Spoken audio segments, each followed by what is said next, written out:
con el desarrollo de este ciclo letras. Así que para el día de hoy tenemos agendada la semana. Bueno, es la clase 2 de la semana 2. En la pre, si no me equivoco, es la semana 4, que comprende a 4 filósofos muy tocados en examen de admisión, que son Comte.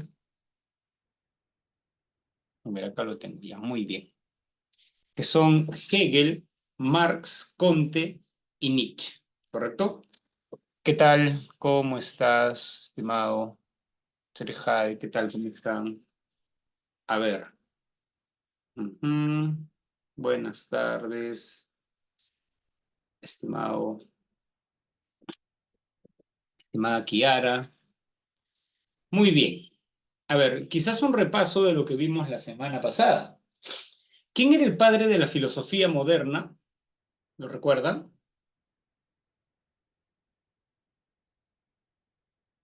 ¿Cuál de los tres pensadores que vimos la semana pasada? Muy bien, Descartes. ¿Alguien recuerda por qué Descartes era el padre de la filosofía moderna?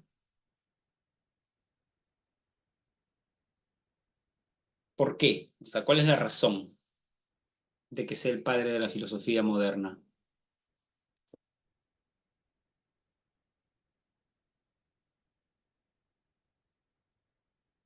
Porque era antropocéntrico, ya que más, ver el alumno Cáceres ha, ¿no?, respondido. Antarqui, leo yo, no sé si sigue su nombre, ¿no? Descartes cuestiona el principio de autoridad. Recuerden que imperaba en la Edad Media. Algo no es cierto porque lo dice un filósofo, o sea, un hombre, sino por los argumentos que esgrime. ¿Correcto? ¿Cómo se llamaba el método de Descartes? A ver, quizás sea interesante comenzar la clase viendo cómo respondieron a las preguntas domiciliarias. A ver, clase, ya, muy bien. A ver, quizás también podamos, es otra forma, creo, más interactiva de hacer el repaso con estas preguntas. ¿Correcto? A ver, vamos a ver. Con relación a la filosofía de Kant, marque verdadero o falso de las siguientes proposiciones. Plantea la tesis de que no podemos conocer las cosas tal y como son realmente. Para Kant conocemos las cosas como son, el noumeno o el fenómeno. ¿Cómo era? ¿Qué conocemos? ¿Fenómeno o noumeno? ¿Lo recuerdan? El fenómeno, o sea, la apariencia de la realidad. Así es, ¿no? El fenómeno. Entonces, eso quiere decir que no conocemos el noumeno, lo que implica que esto es falso. ¿Correcto? Supuso una defensa de los principios filosóficos de la Ilustración. ¿Cómo resumía Kant la Ilustración? Atrévete a pensar por ti mismo. Consideró importantes la razón y los sentidos para lograr el conocimiento. Justo eso era el criticismo, ¿recuerdan? No era rechazar cada uno, sino más bien era tomar lo mejor de cada uno y llevarlo a otro nivel. Entonces eso es también verdadero. Sintetizó la tesis del racionalismo y del empirismo moderno, también, ¿correcto? ¿No? ¿Cuál es la clave entonces? Falso y tres verdaderos. La D, ¿cierto? Muy bien. Mateo, profesor de filosofía, le dice a sus alumnos que cuando ellos observan la pizarra no conocen el objeto en sí denominado pizarra, sino simplemente cómo se nos presenta, y hay un error de redacción y aparece la pizarra. La reflexión de Mateo tiene una clara influencia de la posición filosófica denominada criticismo, que tiene como máximo representante a Kant. Ajá, acá está la pregunta que les decía. A ver, ¿qué marcarían? ustedes en esta pregunta? Porque vamos, yo, no se trata de que yo responda, ¿no? Estas preguntas. ¿Qué marcarían en la pregunta 3?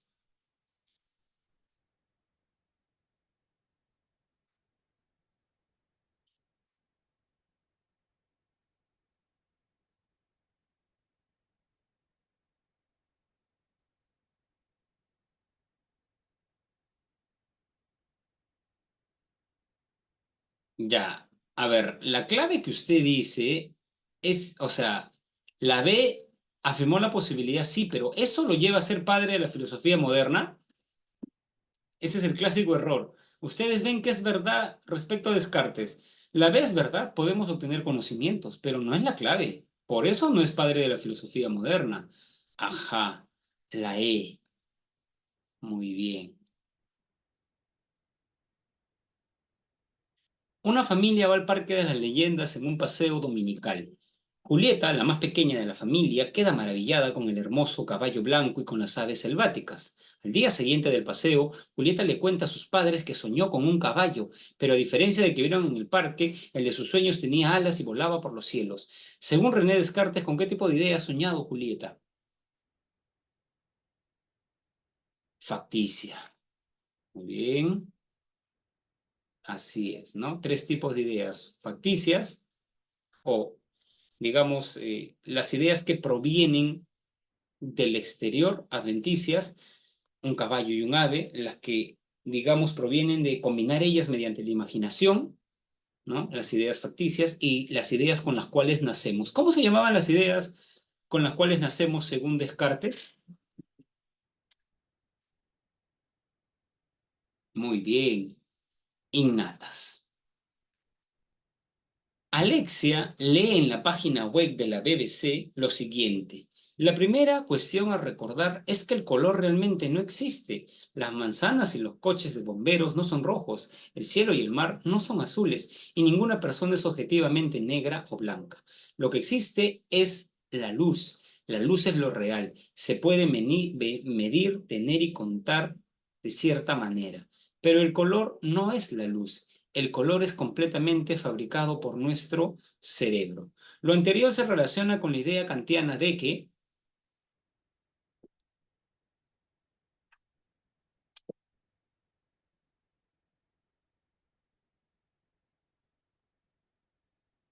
así es la B. Muy bien, jóvenes. Entonces ya hemos hecho una suerte de repaso de lo que vimos, ¿no? Muy bien, ¿no? Justo el otro día que estaba con mi pequeña hija, me hizo notar lo que dice en la foto de luz. Yo sabía que en la foto de luz había una backyardiga, ¿no? Y por eso le dije, mira esa foto, ¿no? Pero ella leyó. Yo no, la vista no me da, ¿no? Para leer, pero ella sí lo leyó, ¿no? Y dice, mire, profe, lo único que sé de su clase es a qué hora termina. Estimada Luz, yo espero que eso no se refiera a mi clase, sino a otra clase, ¿no? Muy bien, a ver, sigamos. Entonces, ya, a ver, vamos a ver, ¿no? Si yo no me di cuenta, las mujeres son más observadoras, dicen, ¿no? Ya bueno, y es cierto, ¿no? Muy bien, jóvenes. Ajá. Vamos a ver primero, estimados jóvenes, a Hegel, ¿correcto? Hegel es un filósofo bastante complejo de la historia de la filosofía, pero a mí me interesa que ustedes entiendan tres ideas de Hegel, ¿correcto? Vamos, no les puedo enseñar todo Hegel, porque Hegel tiene muchas ideas, tiene una filosofía de la historia, tiene varias ideas ciertamente interesantes, ¿no? Pero lo que pone la PRE, que es quien les toma el examen de admisión en su boletín y en lo que dice en la OCA, además de sobre Hegel, es, estimados jóvenes, su concepción de filosofía, su ontología y su filosofía de la historia y su método. Cuatro ideas, en realidad. ¿Correcto? Muy bien. Primero, jóvenes, tenemos que entender por qué, o sea, la importancia de Hegel. Hegel es importante porque le dio un sentido a la filosofía en un tiempo en el cual las ciencias estaban avanzando y la filosofía quedó un poco relegada porque no es una ciencia y en sentido estricto no avanza, ¿correcto? Entonces, lo que dijo Hegel es que la filosofía, aun cuando las ciencias avancen, siempre va a ser un saber necesario, ¿correcto? ¿Por qué? Porque la ciencia, ¿no? Vamos a ver acá, las ciencias son saberes regionales, parciales. Esto ya lo vimos en la primera clase.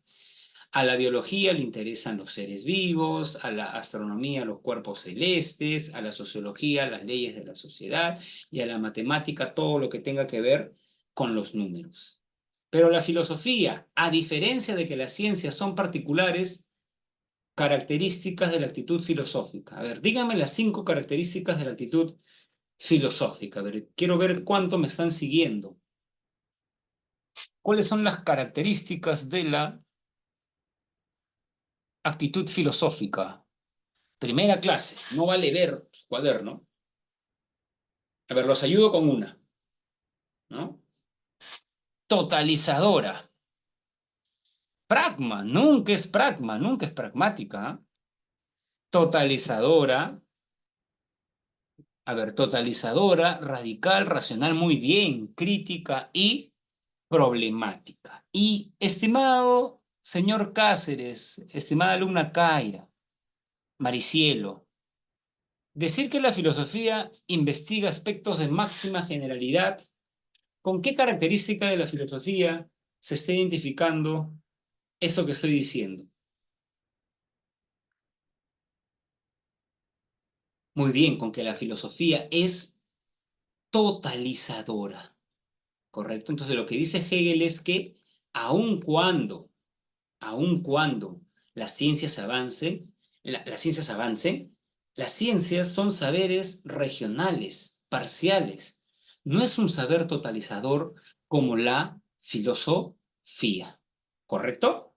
Estimados jóvenes. Entonces la filosofía es un saber totalizador o saber absoluto de toda la realidad. Sin embargo, es un saber. A ver, ¿quién me recuerda qué significaba filosofía etimológicamente?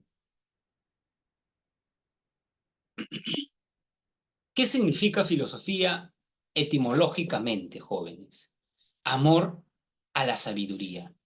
Hegel, en el prólogo de la fenomenología del espíritu, llega a decir que la filosofía debe dejar de ser un amor a la sabiduría, porque recuerden que el filósofo amaba lo que no tenía. No era un sofós, no era un sabio, era un amante del saber, un filósofo. Buscaba lo que no tenía.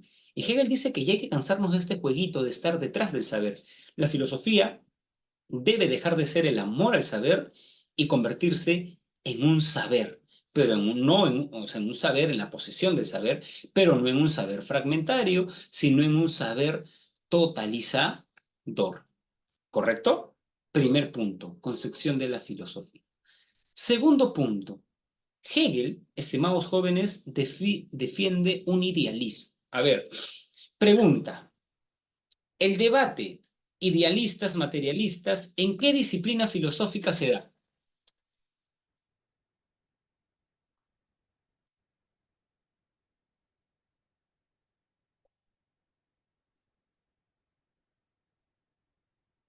¿En qué disciplina filosófica se da? Ontología. Muy bien, Chris, en la ontología. Entonces, lo que vamos a ver a continuación a propósito de Marx y, bueno, de Hegel y Marx, es un debate ontológico. Hegel era un idealista, pero ¿qué es un idealista, profesor? Un idealista es una persona, bueno, en este contexto, porque tiene más de un significado, es la persona ismo, vanguardismo, dadaísmo. Ismo es corriente, ¿no? Ismo, idea. Corriente que considera que la idea es lo fundamental. ¿Qué quiere decir que la idea es lo fundamental? Que primero existe la idea y luego la realidad, ¿no? Profesor, ¿podría poner un ejemplo sobre este punto? y de paso explicamos su filosofía de la historia, Hegel, estimados jóvenes, ¿no? Se preguntaba, ¿cuál es la importancia de Jesús? ¿No? Jesús, siglo I. Jesús, a decir de Hegel, es importante para la humanidad porque Jesús nos trae la idea de libertad. Todos somos libres e iguales. Libertad e igualdad. Muy bien. Sin embargo, en el tiempo de Jesús, ¿todos eran libres e iguales?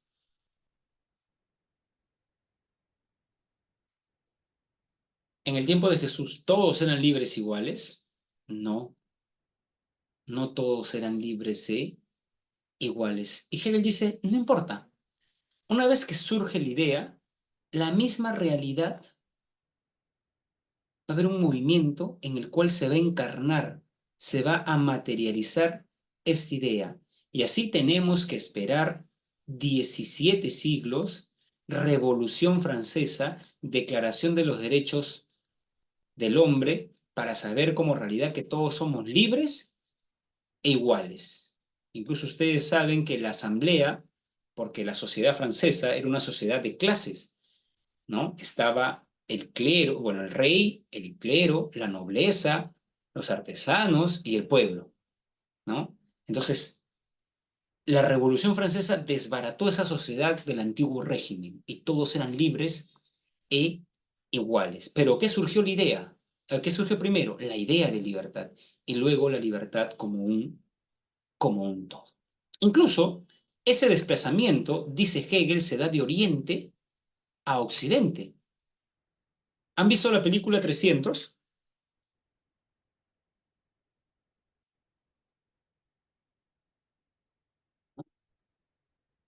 Por ejemplo, yo recuerdo que antes de la pandemia, creo que 2019, tuve un sobrino que llevaba filosofía en el colegio, le dictaba a un chico sanmarquino, un estudiante de filosofía, y me dijo que tenía que exponer sobre Hegel, ¿no? Y yo le hice ver la película 300, ¿no? Porque en 300, del bando de los persas, Jerjes, había uno que tenía, estimados jóvenes, podríamos decir, era libre, Jerjes, ¿no? Jerjes, uno.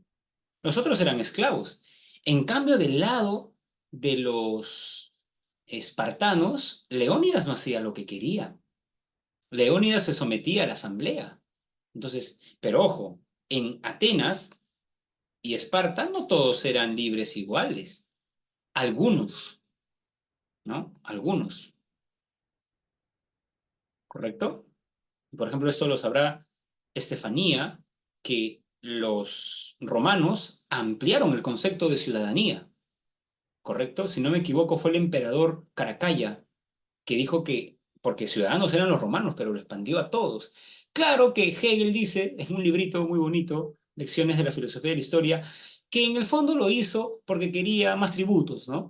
Tampoco es que lo hizo, ¿no? Entonces, es como que surge la idea de realidad, como que surge, ¿no? La idea, y se va cargando poco a poco, ¿no? Podríamos decir ahora que en la Revolución Francesa no todos eran libres iguales. Las mujeres no lo eran. Hay una teórica que mató Robespierre, además, ¿no? Olimpia de Gauss, algo así, ¿no? ¿No? Dice que esos derechos nunca llegaron a las mujeres. Entonces, ¿ven? Se va a desarrollar. Esa es una lectura hegeliana de la historia, ¿correcto? Segundo punto. ¿Estamos? Entonces, claro, Hegel incluso tiene un librito que se llama Filosofía del Derecho. Hace poco en fiestas me encontré con un amigo que estudió literatura en San Marcos, pero había estudiado derecho previamente.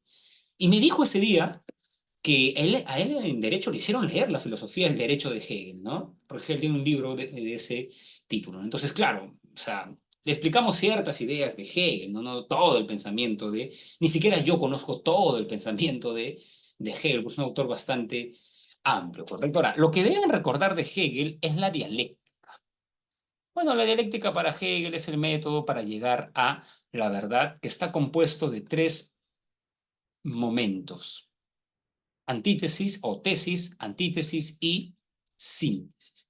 Hegel dice que en la historia uno puede detectar tres momentos. Una afirmación exagerada de algo, por ejemplo, ¿qué corriente filosófica señaló que la facultad fundamental en el proceso del conocimiento, y que lo vimos la semana pasada, es la razón?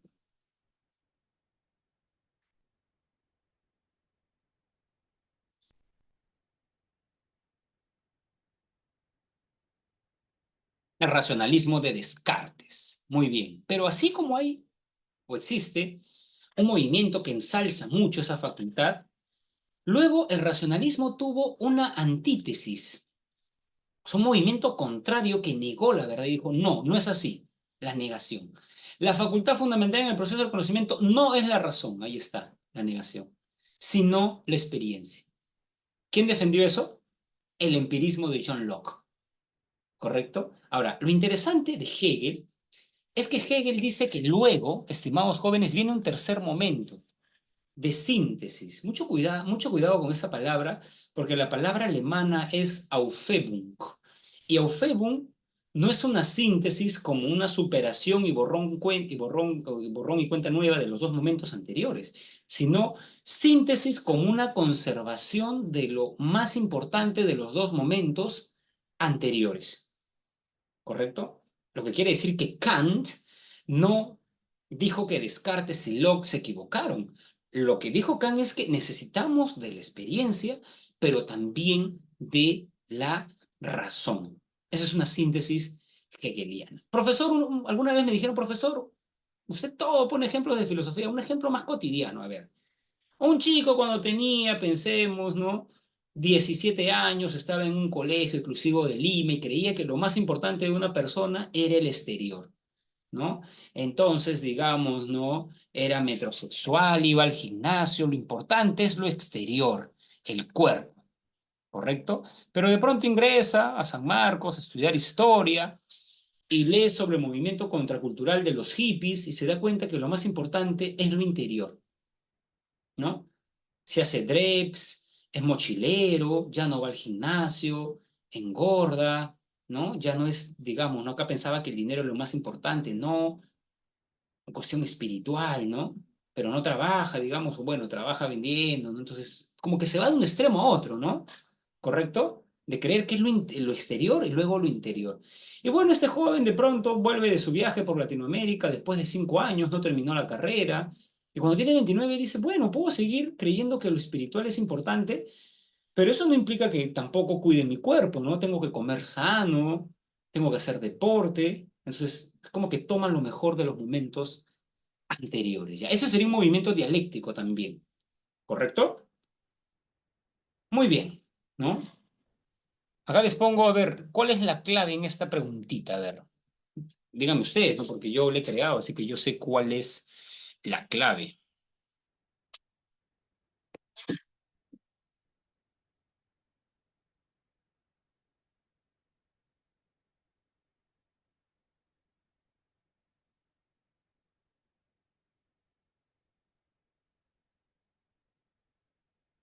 Así es, ¿no?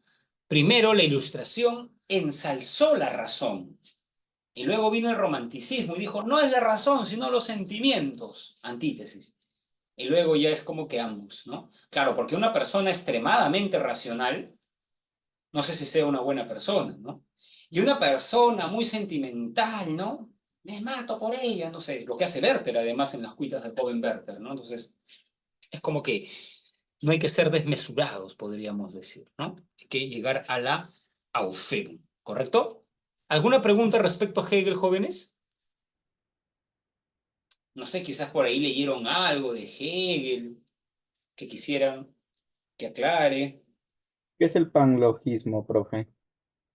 El panlogismo se basa en una frase de Hegel, creo que acá le he puesto uno. Ujú. A ver, ajá, acá está. Esta frase expresa, no sé qué quiere decir mi gato, jóvenes, ya. Todo lo real es racional y todo lo racional es real. Pan, todo. Logismo, razón, todo es razón. Hegel creía, a ver, todo lo real es racional. Yo comprendo la realidad con la razón. Ya eso lo ha dicho todo filósofo, ¿no? La segunda parte de la frase es la que a mí siempre me ha llamado la atención. Y todo lo racional es real. Para Hegel solo existe lo racional. Por eso Hegel es la máxima expresión del idealismo, ¿no? Es la máxima expresión del idealismo. Incluso Hegel, en el prólogo de la fenomenología del espíritu, está de acuerdo con Parménides, ¿no? Es lo mismo ser que pensar, ¿no? Entonces Hegel sí es, digamos, una persona bastante idealista y racional. Es el culmen, ¿no?, del idealismo. Profesor, ¿ya no vemos el periodo cosmológico por temas de tiempo o es que ya no viene? A ver, yo estoy siguiendo, estimado Davis, el esquema de la pre de San Marcos, y en la pre de San Marcos no hay periodo cosmológico, ¿no? Por eso no lo vemos, ¿no? Entonces, en principio no tendría que venir, ¿no? Pero, valgan verdades, hay preguntas de temas que no se ven, ¿no? O sea, no debería, ¿no?, venir, pero a veces vienen, ¿no? ¿Correcto? Entonces, sí, sí, sí, eso a veces, digamos, pasa, ¿no? Pero claro, yo estoy siguiendo el esquema de la pre de San Marcos, ¿no? ¿Correcto? Muy bien. Ahora, Marx. A ver, veamos de Marx primero la concepción que tiene Marx de filosofía, ¿correcto? Marx dice una frasecita, y esta se las he puesto, ¿no? Los filósofos han tratado de interpretar de diversos modos el mundo, cuando de lo que se trata es de transformarlo. Undécima tesis sobre Feuerbach. Lo que dice, jóvenes, el, digamos, gran Marx, es, claro, Marx está criticando, estimados jóvenes, a los filósofos que solamente piensan, ¿correcto? ¿No? Por ejemplo, la filosofía es un saber teórico, ¿no? Es como que, por ejemplo, nosotros nos ponemos a pensar sobre la desigualdad social, ¿correcto? ¿No? Y nos damos cuenta que, ¿no?, el, ni siquiera el 1%, ¿no? El 0,2% de la sociedad mundial, y acá está el, digamos, 99,8, ¿no? Ellos tienen, digamos, el 90% de la riqueza y ellos 10. Para llevarlo a algo, ¿no? Es como que 1 y 9, y él tiene 9 panes y los otros tienen un pan. Entonces, ¿eso es injusto? Sí, ¿no? O sea, ¿cómo podemos decir que eso no es injusto? ¿No? No parece muy una buena redistribución, ¿no? ¿Correcto? Entonces, si le preguntamos a un marxista por qué existe la desigualdad, la pobreza, Marx toma una frase de Rousseau. Todo andaba bien en la sociedad mientras a alguien se le ocurrió decir, esto es mío. Cuando alguien dijo esto es mío, comenzó los males de la sociedad. Bueno, para Marx, los medios sociales de producción, quienes lo tienen son la burguesía, y quienes no tienen, y por eso venden lo único que tienen, el proletariado, su fuerza de trabajo, pero ustedes llevan economía, ciclo de la circulación económica, a cambio le da un salario. Pero sucede que en ese salario no le reconoce todo, la plusvalía. Entonces, eso hace que las clases sociales constantemente se distancien. Entonces, si tú quieres, y has entendido esto después de años de lectura, acabar con la desigualdad, tendrías que acabar con la propiedad privada, ya, pero esto de acabar con la propiedad privada ya no se hace pues en un salón de clase, ¿correcto? Esto se hace, estimados jóvenes, formando un partido político, y tampoco se hace postulando a las elecciones, porque según Marx la burguesía no va a querer, ¿no? ¿Correcto? ¿No? Se hace con una, digamos, revolución. Aunque es claro, eso ya más que Marx también suena a Lenin, ¿no? ¿Correcto? Entonces tiene que ver con estos dos. Entonces, claro, en realidad Marx estaba criticando a los filósofos alemanes, como Hegel, ¿no? Marx dice algo así como que, por ejemplo, Hegel admiraba la Revolución Francesa. Entonces, Marx dice algo así como, los filósofos alemanes piensan en la revolución, los franceses la hacen, ¿no? O sea, pensaron Rousseau, Montesquieu, Diderot, D'Alembert, y luego Robespierre, ¿no? Aplica las ideas rousseauianas. ¿Correcto? Entonces la filosofía tiene que ver con estos dos. Entonces, Marx cuestionaría pues que un profesor, un filósofo esté hablando de la desigualdad, pero nunca haga nada para eliminar la desigualdad. ¿correcto? Por eso Marx hacía eso, ¿no? Organizó la lucha obrera y más, no tenía ese compromiso, ¿correcto? Muy bien. Primera diferencia con Hegel. La segunda diferencia con Hegel es que si Hegel es idealista, Marx es materialista. ¿Qué es un materialista? Si un idealista considera que primero existe la idea y luego la materia, el idealista cree o el materialista cree lo contrario, que primero existe la materia y luego la idea. Ahora, jóvenes, un materialista no dice que solo existe la materia, ¿ah? Todo es materia o se reduce a ella. Les digo porque hay un chiste que estuvo de moda en el contexto de la Guerra Fría, donde hipotéticamente conversaba un astronauta estadounidense, o perdón, un astronauta ruso con un médico estadounidense, ¿no? Entonces el astronauta ruso le dice de manera jocosa, yo he viajado al espacio y nunca he visto a tu Dios por ningún lado ni ángeles. Y el médico le dice, yo he operado muchos cerebros y nunca he visto un pensamiento. El marxista no dice que solo existe la materia.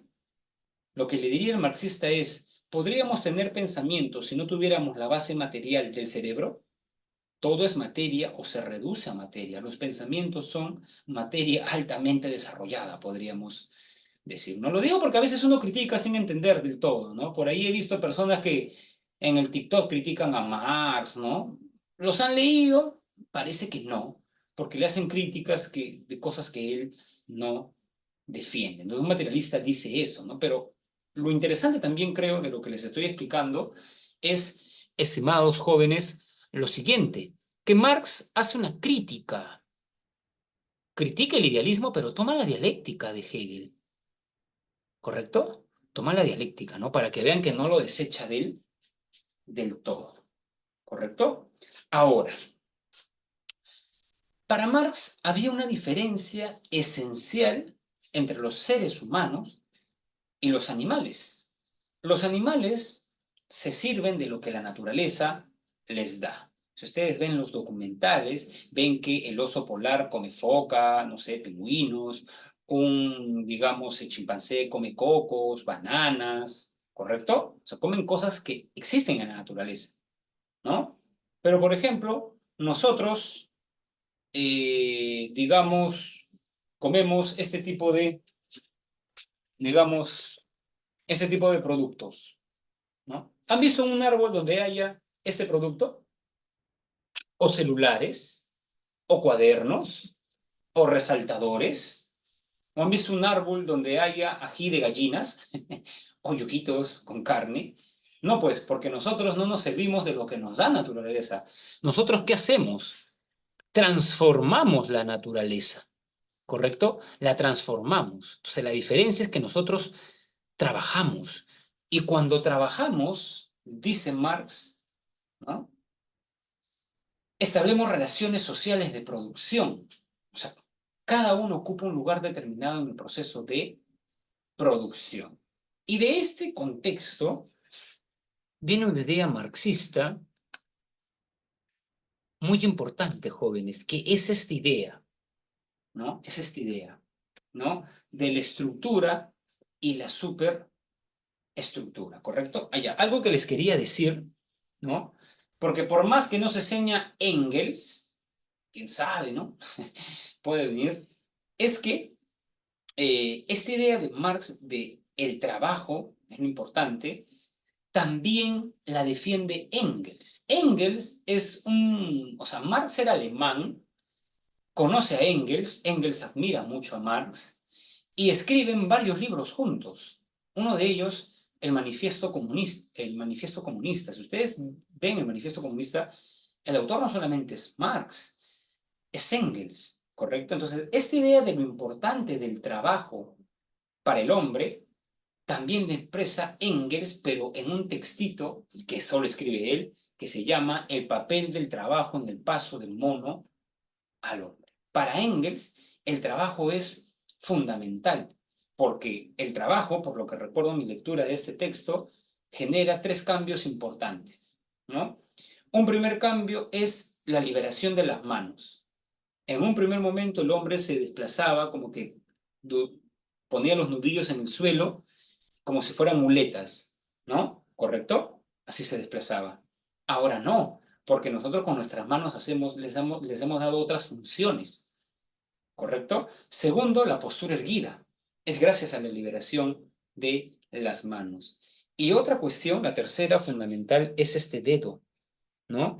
Engels dice, tú compara la mano de un chimpancé con la de un hombre, te vas a dar cuenta de lo importante, ¿no? Esto, ¿no? Para sostener, fabricar herramientas. Incluso Marx también, esto no está en el material de la PRE, pero creo que es importante. Marx dice que algo clave del capitalismo es que en otras formas de producción el trabajo realizaba al hombre, ¿correcto? Lo realiza, ¿no? Imagínense un carpintero en el feudalismo, ¿no? Creía que expresión de su trabajo era la silla en cierta medida lo representaba. Pero algo característico del trabajo para Marx en la sociedad capitalista es que aliena al hombre. El hombre no se siente él en el trabajo, ¿correcto? ¿Y por qué no se siente él? Primero, porque lo que produce no es para él, ¿no? ¿Correcto? Segundo, que trabaja largas jornadas, ¿correcto? Tercero, que tú puedes trabajar más, a la empresa le va mejor y digamos, esa empresa no es que te va a pagar más. Consideremos que Marx está criticando el capitalismo del siglo XIX. Ahí no habían derechos laborales, no traba. A ver, ¿cuántas horas creen que trabajaba una persona en el tiempo de Marx en una fábrica inglesa?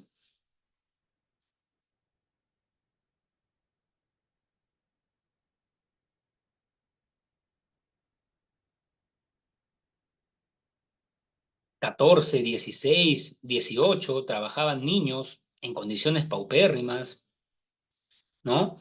Entonces, claro, Marx dice, no. Incluso hay una parte del Capital muy bonita donde el capitalista le dice algo así a los obreros, ¿no? Tú no eres importante en la producción, ¿correcto? El importante en la producción son las máquinas. Por eso Donofrio puede despedir a su personal, capacita a otros y lo importante es las máquinas que hacen, no sé, los fríos ricos y esas cosas, ¿correcto? Y además que las personas hacen trabajos tan puntuales que, digamos, no le ven mucho sentido, ¿correcto? ¿No? Entonces el trabajo aliena, ¿correcto? Y otra cuestión de Marx es que justamente por eso capitalistas y obreros están enfrentados, porque tienen intereses antagónicos. ¿Cómo es antagónicos, profesor? A ver, el capitalista va a querer ganar más. Para ganar más, ¿qué debe hacer? Reducir los costos de producción, ¿no? Naturaleza, trabajo, o sea, va a querer pagar menos salario. Si tú quieres ganar más como capitalista, vas a querer pagar menos salario, ¿correcto? Uno. Y dos, vas a querer subir el precio de el producto que vendes. Entonces, imagínense, yo gano 800 soles y puedo comprar cosas, pero luego el capitalista sube, ¿correcto? ¿No? Sube el precio de esto y ya no me va a alcanzar. Yo como obrero voy a pedir más dinero para poder adquirir bienes y servicios. Y el capitalista va a querer bajarme porque él quiere ganar más. Y eso hace que el capitalismo esté condenado. Y como dice Marx en el Manifiesto Comunista, ¿no? El capitalismo no solamente ha creado un sistema de producción, ha creado la clase que lo va a hundir, ¿no? El obrero, ¿no? Bueno, Marx escribe muy bien, ¿eh? Lean el Manifiesto Comunista, es un texto muy bien escrito, muy buenas ideas, bastante interesante. Ustedes saben, jóvenes, que según la Policía Nacional del Perú, si encuentran en tu biblioteca libros de Marx, te pueden detener. Así que si no vengo el miércoles, ya saben a dónde estoy. Bueno, yo tengo varios libros de Marx, ¿no? Porque como filósofo he tenido, en Cayetano leemos un texto de Marx con los chicos, ¿no? Leemos el Manifiesto Comunista, así que ya saben dónde buscarme, jóvenes, ¿eh? Sería mítico, ¿no? Dar ahí una clase desde la celda, ¿no? Creo que Magali Medina alguna vez la detuvieron, ¿no? Y no, entonces ya saben, ya saben, ya. No sé por qué hacen eso, ¿no? Uno lo tiene que leer para conocer, ¿no? No es que necesariamente concuerdes con sus ideas. También tengo una Biblia. Incluso tengo una Biblia con los comentarios de Lutero, ¿no? Me la regaló un amigo protestante. Tengo una Biblia con las anotaciones de Lutero abajo. ¿no? Cómo desmonta todo el catolicismo. Entonces, yo soy cristiano, no, no, pero quiero informarme, pues, sobre eso, ¿no? Pero bueno, ya saben, jóvenes, si estoy no habido, ¿ah? Muy bien, ¿no? Yo no sé por qué hacen eso, parece la Edad Media, ¿no? Que donde el catálogo prohibido, digamos, del INDE, ¿no? Ah, claro, sí sé que está grabando y no tengo miedo de mis ideas, ¿no? Como decía, ¿cómo decían los revolucionarios? Podrán acallarme, pero no, no las ideas, decían, ¿no? Muy bien, a ver, sigamos con las ideas de Marx, ¿no? Sí, el cielo, el año pasado escribí sobre secularidad, ¿no? Bueno, hace un año y medio escribí sobre secularidad y leía Weber y leía Lutero, ¿no? Sus críticas, ¿no? Digamos, partes de la Biblia también, pero leí sus escritos, criticando esto de la jerarquía eclesiástica, ¿no? La vocación y más, ¿no? Por eso me gusta investigar, jóvenes, porque aprendo. Por ejemplo, ahorita estoy investigando sobre el racismo en la sociedad peruana, ¿no? Me he leído un texto del racismo de Julio Kotler. Ahorita estoy leyendo una antropóloga del racismo en la Primera República, ¿no? Y por eso me gusta investigar, porque aprendo cosas nuevas, ¿no? Que no necesariamente uno tiene que saber eh, todo, ¿no, jóvenes? Muy bien. Bueno, pero bueno, Lutero es un gran pensador alemán también, pero otro gran pensador creo es Marx, ¿no? ¿Por qué? Miren, esta idea de Marx creo que le ha dado un lugar en la historia de las ideas, guste a quien le guste.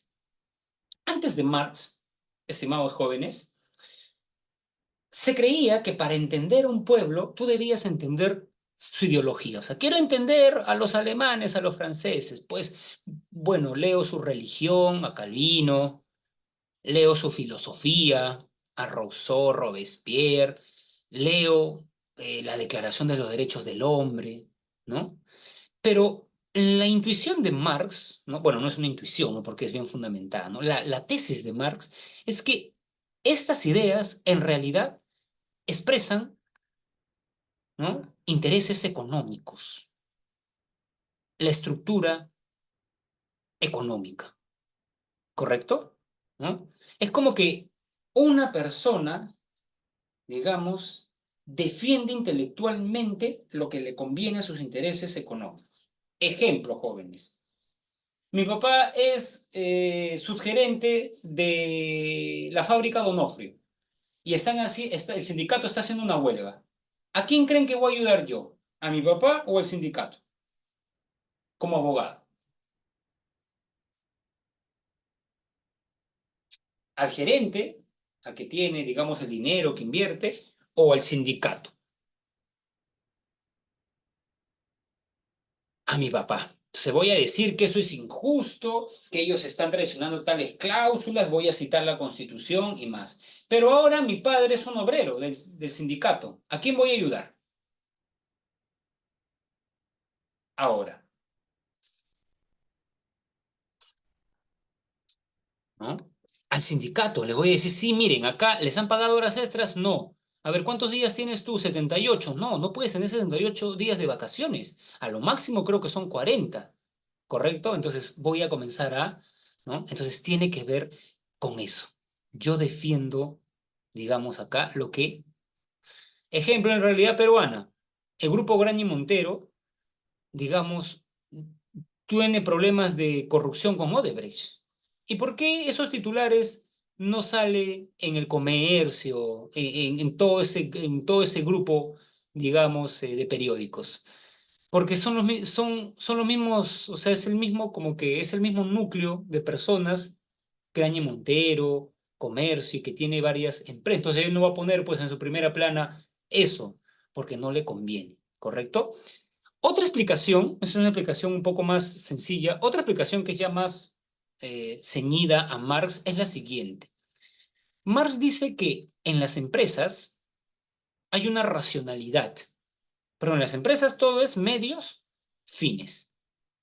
Y en una empresa, en una UP, una unidad de producción, o digamos la mayoría de decisiones tienen una gran influencia por el dinero. O sea, si yo, por ejemplo, hago polos como este en Gamarra, le compro a mi amigo, no sé, el fardo de tela, 1.000 soles, pero detecto 2 cuadras después que hay un chico que lo vende a 950, yo le voy a comprar a ese chico que no conozco, porque business son business, ¿no? Yo no le compro a alguien porque es mi amigo y más, ¿no? Si tengo un amigo que contrato en el trabajo y este amigo falta, llega tarde, ¿cómo sabe que soy su amigo, no? Prefiero un chico que no conozco y que me sea mucho más eficiente. Entonces, todo es medios fines. Quiero ganar más, ¿no? El dinero determina quién cobra más. Mire, este trabajador, tú le dices que venga domingo, le dices que se quede en la madrugada porque tenemos que, se queda ya. Él, ¿no? Entonces, eso no está mal, ¿no? Porque el fin de una empresa, ¿no?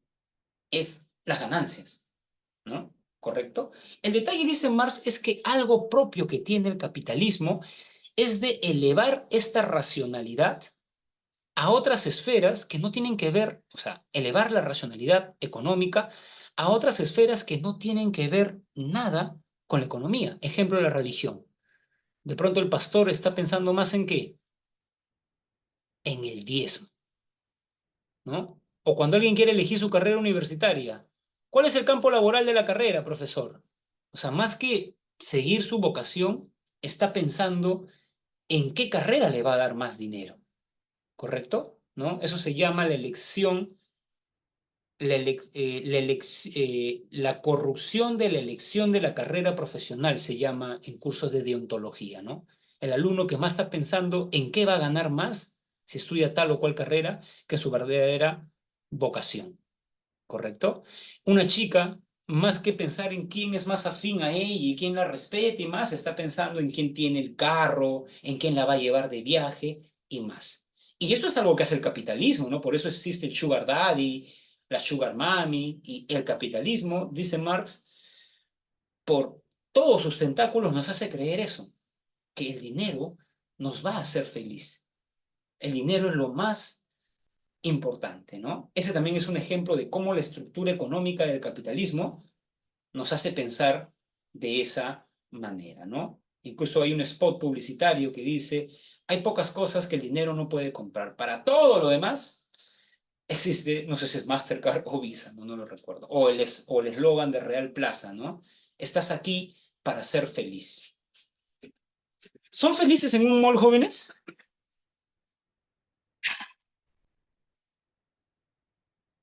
¿Son felices en un mall? ¿No? Por ejemplo, ¿no?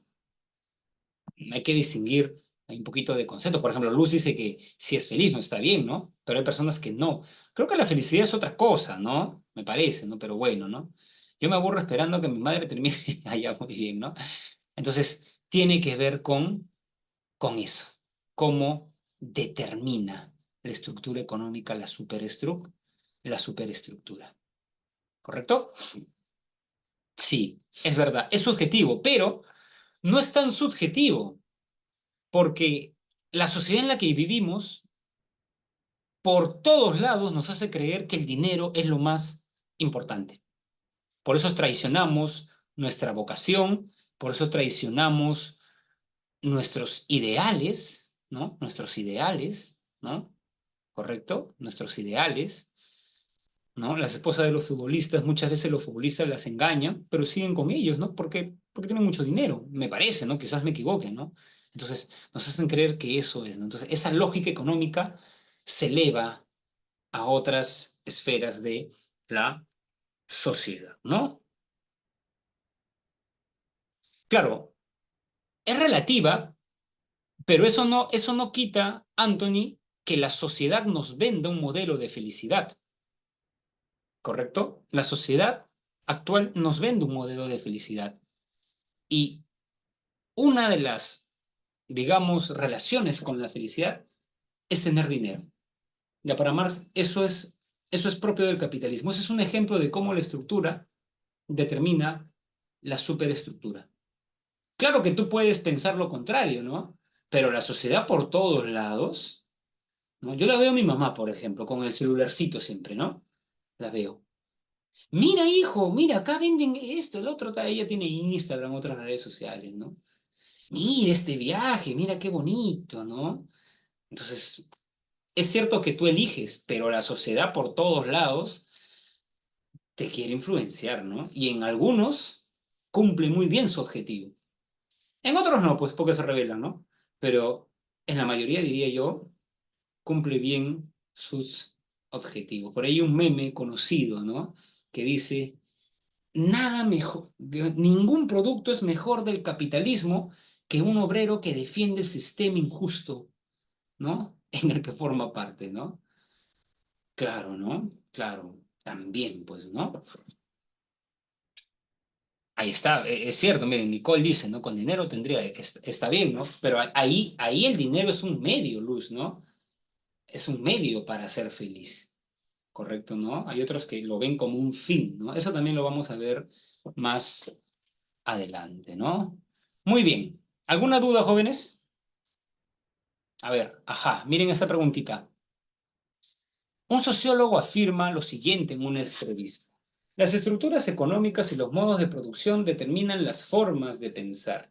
En ese sentido, no es sorprendente que el sistema capitalista nos haga creer que más pertenencias nos harán más felices, que aquel que no trabaja no sirve para nada. Jóvenes, con mucho respeto, los meses más felices del año para mí son los meses en los que, en los que trabajo menos. Enero, febrero, hasta quincena de marzo, ¿no? Porque puedo hacer las cosas, ¿no? Que yo quiero, ¿no? ¿Correcto? También me gusta dictar, ¿no? Pero también me gusta leer y hacer otras cosas, ¿no? Y miren, y personas que realmente son valiosas son aquellas que producen dinero, ¿no? Hay personas que como que tienen un filtro, ¿no? Y cuando detectan que alguien tiene dinero, están como que, ¿no? No necesariamente digo que sea una chica, sea un chico, ¿no? Sino que no. Ya, eso no es casualidad, eso no es subjetivo, eso no es una elección. La sociedad apunta a eso, ¿no? Entonces, la reflexión del sociólogo guarda similitud con la tesis de Marx. ¿Con qué tesis de Marx, jóvenes?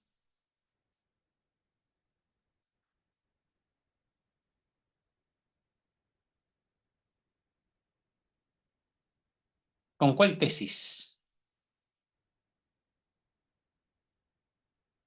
¿Cuál es su clave? Lo que les he explicado hace un momento.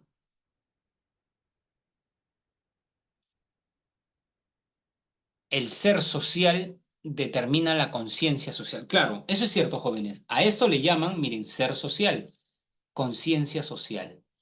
Aunque también le llaman, miren, les he puesto los tres, ¿ah? Superestructura ideológica o superestructura, estructura económica, conciencia social, relaciones sociales de producción, formas de pensar. ¿Correcto? Muy bien. Sí, parece que es así, Anthony, porque, eh, o sea, para Marx, en su filosofía de la historia, eso lo vamos a ver más adelante, ¿no? Existen, por ejemplo, está el esclavismo, está el feudalismo y está el capitalismo, ¿correcto? Después del capitalismo, para Marx, señor Anthony, viene el comunismo, ¿correcto? Viene el comunismo para Marx. ¿Saben qué ocurre? Que Marx nunca hizo la revolución, pues. Creía que después del capitalismo venía el comunismo. Pero quien sí la hizo fue Lenin. Y Lenin se dio cuenta de que no puedes pasar de golpe del capitalismo al comunismo, ¿correcto? Que tiene que haber una fase intermedia. Y esa fase es el socialismo. Y en efecto, ¿no? La mayoría de sociedades, por ejemplo, las sociedades revolucionarias han sido socialistas, ¿no? No comunistas. Aunque algunas se han hecho llamar comunistas, al Partido Comunista Chino y más, ¿no? Ya, pero, por ejemplo, esto yo he visto que a veces dicen, Marx dice esto. Mentira, no es Marx, eso es Lenin. Por eso yo he visto que le achacan muchas cosas al pobre Marx que él ni ha dicho, ¿no? Es como que le achacamos a Jesús. Por ejemplo, Jesús dijo que debía haber un papa, debían tener cosas de oro y más. Vamos a verlo hoy día. Una cosa es Cristo y otra cosa es el cristianismo, dice Nietzsche, ¿no? Ya, una cosa es Marx y otra es el marxismo. ¿Correcto? Vamos a hacer acá, jóvenes, ya perfecto. Vamos a hacer acá nuestro descanso, ya, para que se estiren, vayan a tomar agua, 3 minutitos y volvemos para seguir con Conte, ¿no? Profe, ¿debería comprarme mi libro de la pre? Ah, no sé a qué libro se refiere, Davis, ¿no? El libro de la editorial Lumbreras es muy bueno también, ¿ah?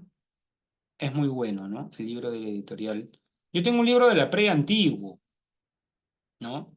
Sí, es que no sé cuál es el actual, te soy sincero, ¿no? Por eso no sé cuál es el actual. Yo cuando comencé a enseñar en el 2015 en la pre de San Marcos, me regalaron un libro de filosofía. No sé si te refieres a ese, que la tapa era roja, ¿no? La tapa era roja. No sé si actual, vio, entonces no he leído ese libro, vio ya, no lo he leído, ¿no? Yo leo filósofos más jóvenes. Sí, más que, claro, no lo he leído. Tengo que reconocer mi ignorancia. Aunque usted me puede decir soberbio, no quiere leer manualitos ya. Muy bien, jóvenes, a ver. 3 minutitos de descanso y volvemos, ¿ya?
Muy bien, jóvenes, ¿podemos continuar o no?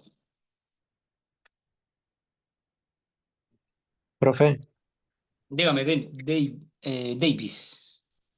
hacía una preguntita así, Bueno, lo escucho. ¿algún día pensará en sacar su canal de YouTube? No, Davis, esos videitos que tú ves, a ver, te cuento rápidamente. En el 2017, el coordinador de la pre de San Marcos me dijo que había un ciclo ordinario de la pre, pero virtual, así como este, virtual, 2017, ¿ah? Y me dijo que quería que yo sea el profesor, ¿no? Y yo le dije que ya. Así que yo fui profesor de ciclo virtual desde el 2017 1, 2017 2, 2018 1, 2018 2, 2019 1, 2019 2. O sea, 3 años.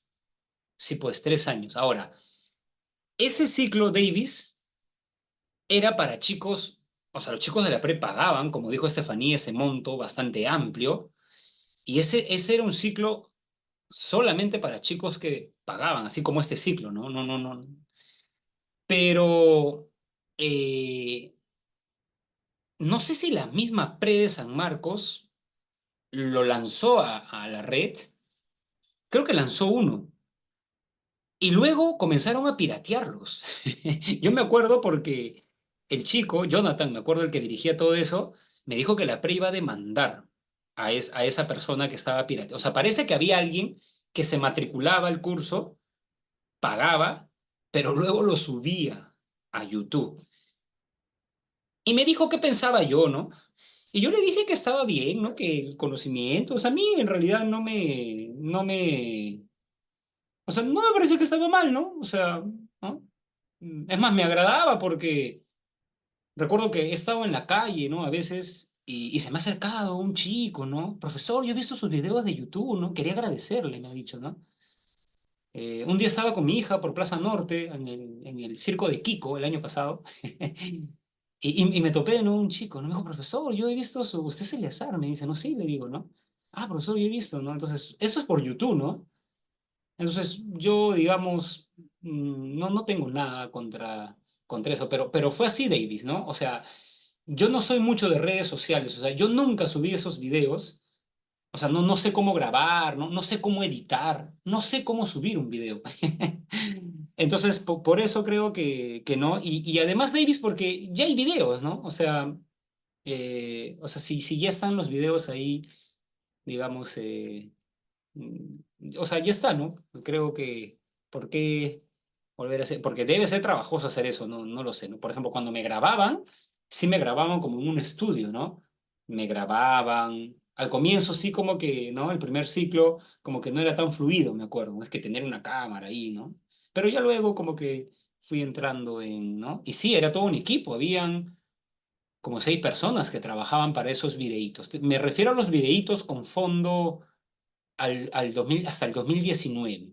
Ya los videitos que tú has visto después, si te das cuenta, estoy en mi casa, ¿no? Son como estos, o sea, estoy en mi casa, pero los primeros videitos sí eran, ¿no? Videitos, ¿no? Entonces, ahí está Alberto Cruz, creo que es, ¿no?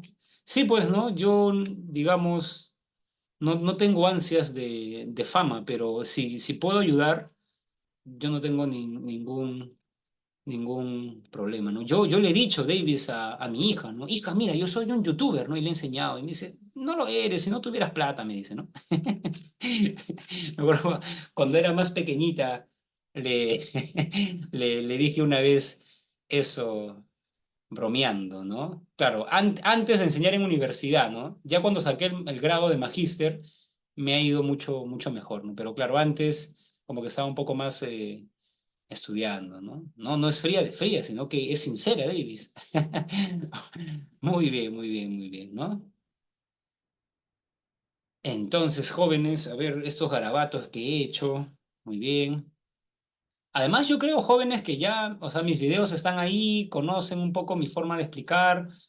Creo que deberían ver los videos de otros profesores, ¿no? Hay otros profesores. A ver, ¿por qué jóvenes?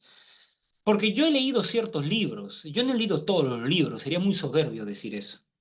Entonces, hay otros profesores que han leído otros libros y de hecho que quizás dan otra explicación, explican mejor un tema. Yo quizás de Marx explico mejor esto de estructura, superestructura, pero no muy bien lo otro. O sea, eso les decía a mis alumnitos de la pre, ¿no? Cuando les encontraba en el siguiente ciclo, y me decían, profesor, yo quería que me tope con usted. Y yo le decía, pero si tú ya conoces mi clase, ¿no? Mis ejemplos. Más bien ahora, ¿no te parece mejor con otro profesor? Ese profesor tiene otros ejemplos, otra lectura, otra dinámica, ¿no? Así que yo sí creo, por ejemplo, ustedes también tienen a la profesora Leslie, ¿no?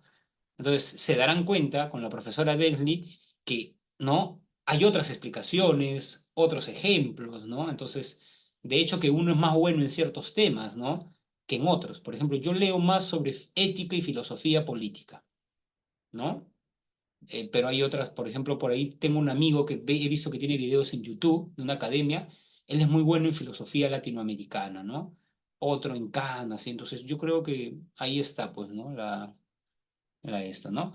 Claro, es que no los he visto, te soy sincero, Anthony, pero a veces en un grupito ahí molestan, miren, miren, acá él tiene videos, ¿no? En un grupo de egresados que hay.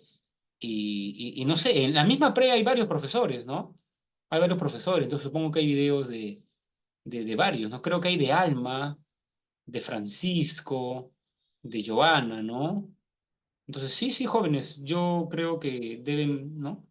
A ver, ¿no? Muy bien, ¿no? Ah, sí, sí, mi tesis de maestría está... bueno, eso tampoco lo hice yo, Davis, eso lo hizo la Facultad de Letras, ¿no? La Facultad de Letras, digamos, de mi sustentación la subió, ¿no? Digamos, ¿no? Así que ahí puedes ver cómo defiendo mi tesis de maestría, ¿no? Pero que yo no me siento famoso, Davis, ¿no? No creo que sea, digamos, cómo se sentirá. No, para nada. El otro día leía que Mbappé no puede ir a comprar pan, ¿no? Yo voy a nadar, compro pan, compro ropa, voy al parque, ¿no? Así que no creo que sea... Debe ser feo, además, digamos, famoso, ¿no? Muy bien. A ver, jóvenes, continuemos. Ah, les quería decir, jóvenes, que dije una mentira en la parte pasada. Sí leo a veces libros sobre filósofos, ¿no? Por ejemplo, mi papá me regala estos libros, ¿no? Siempre, ¿no? Los veis, ¿no? Entonces sí los leo. Este no es de Nietzsche, es sobre Nietzsche. Entonces sí leo algunos manualitos como este, ¿no? Los venden en los puestos de periódico, no sé si lo han visto, ¿no? Entonces a veces, pues, que espero a mi hija en el británico, ¿no? No voy a leer a Hegel ahí, pues la gente está hablando, todo, ¿no? Es un poco incómodo, ¿no? Para leer filosofía tienes que estar muy concentrado, ¿no? Entonces sí leo algunos manualitos. O sea, les digo porque les dije, yo no leo manuales, yo leo solo filósofos, ¿no? Pero no, también leo algunos manualitos, ¿no? De hecho, sí, el de periodo helenístico también lo tengo, de ellos. Tengo varios, tengo como 15 de esos libritos, ¿no? Muy bien, jóvenes. Entonces veamos ahora a Augusto Conte, ¿correcto? Augusto Conte, ustedes tienen que asociarlo al positivismo. ¿Qué es el positivismo? Es la filosofía, estimados jóvenes, quítenle ismo, que defiende en latín el positum. Lo positivo, lo dice Conte, es lo dado en la experiencia, los hechos. ¿Correcto? Entonces, ¿cuál es el modelo de saber digamos, que se basa en los hechos? La ciencia. Por eso el positivismo, si es que les viene una pregunta de examen de admisión, es la corriente filosófica que defiende la ciencia, porque la ciencia se basa en hechos, y critica la metafísica. La metafísica, meta, más allá, physis, lo físico, es los discursos que digamos, postulan realidades que van más allá de los sentidos. Por ejemplo, un ejemplo de discurso metafísico, la alegoría de la caverna. ¿Recuerdan para Platón cuál es la esencia de este celular? ¿Cuál es la esencia de este celular, jóvenes? Para Platón, la idea de celular. Pero nadie ha visto el mundo de las ideas, pero ese es un discurso metafísico. Platón no da ninguna prueba empírica. Entonces, Conte denosta esos discursos metafísicos. ¿Por qué? Porque defiende el saber basado en los hechos, en el positum. Por eso se llama positivismo. Ahora bien, la defensa de la ciencia tampoco es una defensa teórica. Conte defiende la ciencia porque le ha dado un bienestar a la humanidad.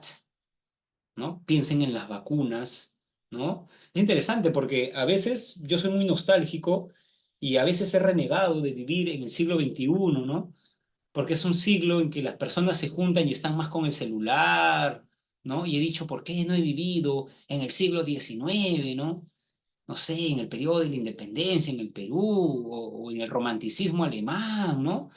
O en la, digamos, en el Renacimiento, ¿no? Pero en esos tiempos, por ejemplo, la gente moría, la esperanza de vida al nacer era enorme, ¿no? Nosotros vivimos en un muy buen siglo, ¿no? Donde para muchas enfermedades existe una vacuna, por ejemplo, ¿correcto? Entonces, la ciencia le ha dado un bienestar a la humanidad.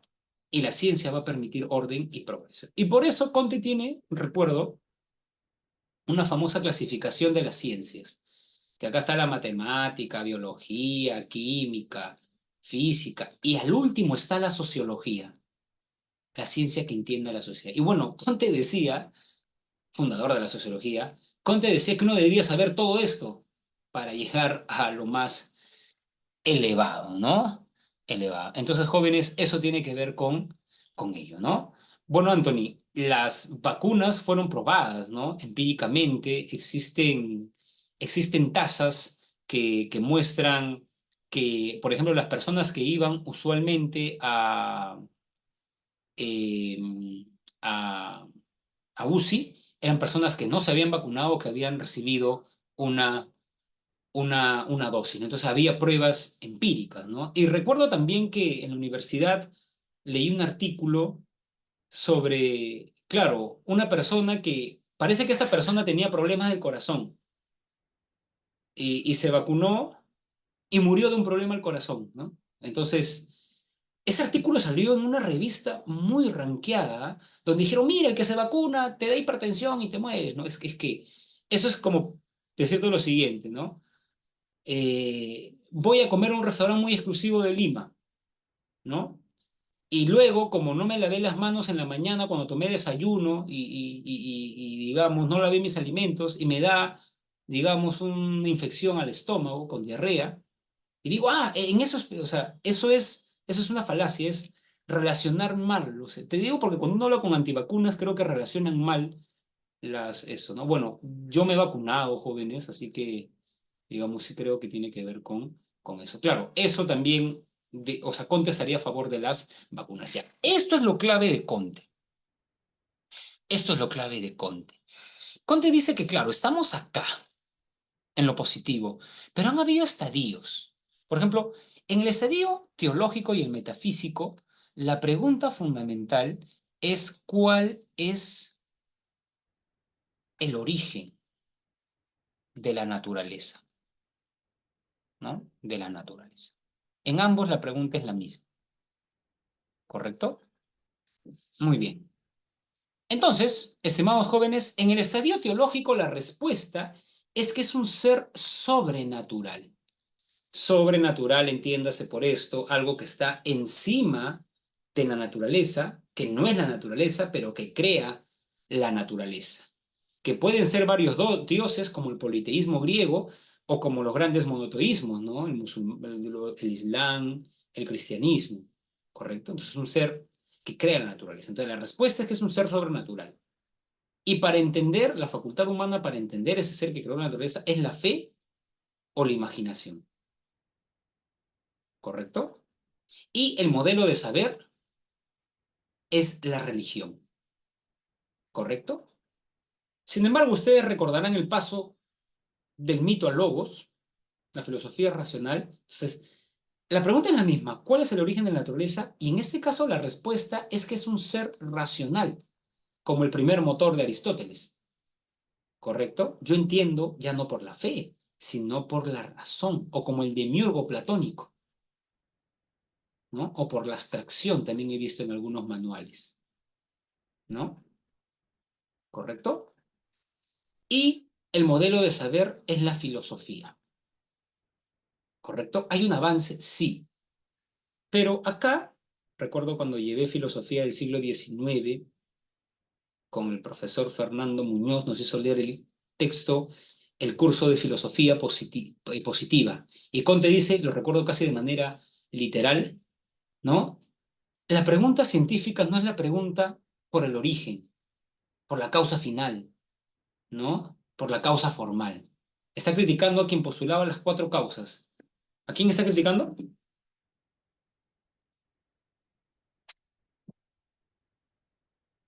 ¿Quién hablaba de las cuatro causas? A Aristóteles. Esa no es, estimados jóvenes, ¿no? Esa no es una pregunta científica. La pregunta científica es la pregunta por el cómo. Claro, porque si yo pregunto cuál es la causa final, eso no está acá, pues no se ve. La causa eficiente, ¿no? No, pues. La pregunta es por el cómo. ¿Cómo se dan los fenómenos? La pregunta cambia, por eso hay una ruptura, ¿correcto? Y la respuesta es que en los fenómenos hay que tratar de encontrar una regularidad. Regularidad en latín es lex, de ahí viene ley científica. La respuesta es la ley científica y la facultad humana fundamental es la experiencia, entrelazada con la razón, claro está, pero experiencia, ¿no? Entonces acá hay un desarrollo, acá hay un progreso. Incluso Conte decía que este progreso o el desarrollo del saber en la humanidad, estimados jóvenes, era como el desarrollo de un ser humano. Primero éramos niños, ingenuos. Movimiento telúrico. Poseidón está molesto con nosotros. Llegó el COVID. Dios quiere castigar a la humanidad porque ya apoyan el matrimonio igualitario. ¿Qué es eso, no? Ya Dios quiere diezmar a la población. Ingenuo, pues, ¿no? Creer esas cosas. Luego viene la adolescencia, la rebeldía. ¿Y por qué la filosofía es la rebeldía? Porque el filósofo se revela frente a la experiencia. De hecho, ¿no? Platón no da ninguna prueba empírica que existe otro mundo. Todas sus pruebas son racionales. En cambio, el científico también construye teorías complejas, ¿correcto?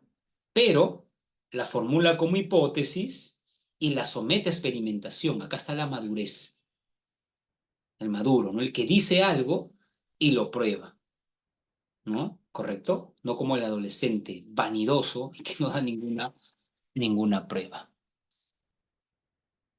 Entonces, jóvenes, eso es, ¿no? No lo da, dice, ¿por qué si se pudiera lo hubiera dado? Bueno, es que en realidad Platón nunca hubiera dado una prueba empírica, porque Platón dice que uno accede al mundo de los sentidos, al mundo de las ideas por la razón.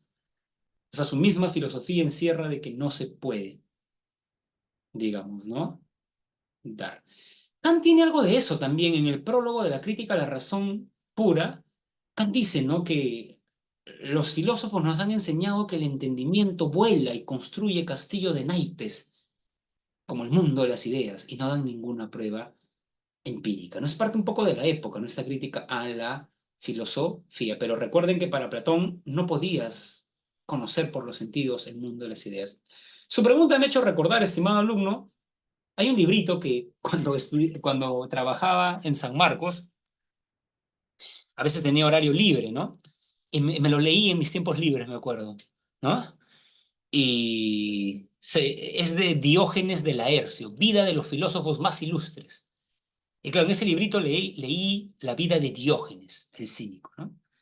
Y claro, Diógenes dice que un día fue a la academia de Platón y le dijo, Platón, tú hablas de la idea de manzana, pero yo nunca he visto la idea de manzana. Y Platón le dice algo así, no seas pedestre, tú nunca vas a ver la idea de manzana, tú vas a entender qué es la idea de manzana, claro, porque yo entiendo con la razón qué es la idea, ¿no? O sea, Platón mismo construye su filosofía de modo tal que tú no le hagas la pregunta de por qué no ves, porque los sentidos te llevan al error, ¿recuerdan? A la doxa, a todos los caballos, y la razón te lleva a la verdad, al mundo de las idea, ¿no? Ya podríamos defender a Platón más o menos de esta forma, ¿no, jóvenes? ¿Correcto? Muy bien. Entonces acá está el progreso de la humanidad. ¿Estamos? Progreso. Acá hay progreso. ¿Correcto? ¿No? Muy bien. Entonces, jóvenes, tiene que ver con eso Conte. Aunque, no sé si les deba decir esto, pero Conte, jóvenes, luego fundó una religión positivista. Fundó una religión y él casaba a las personas. Y a su gran amor, Beatriz, creo, no, ¿cómo se llamaba? Me estoy confundiendo con Dante Alighieri, ¿no? Él se enamoró de una mujer y esta chica murió. Y él se quiso suicidar y entró a un manicomio. Y ya salió un poco, ¿no? Y ahí comenzó a hablar de la religión positivista. Lo interesante de la religión positivista es que en Brasil sí tuvo mucho impacto, ¿ah? ¿Cuál es el lema de Brasil? Está en la bandera, ¿no? Orden y progreso. Creo que incluso en la actualidad el único país del mundo donde se siguen haciendo misas positivistas es en Brasil, ¿ah? Una vez sí leí, incluso daban la dirección, ¿no? Donde se siguen haciendo cultos positivistas. Ya ese Conte, ¿no? Ya pues es un Conte ya tardío, ¿no? ¿Correcto?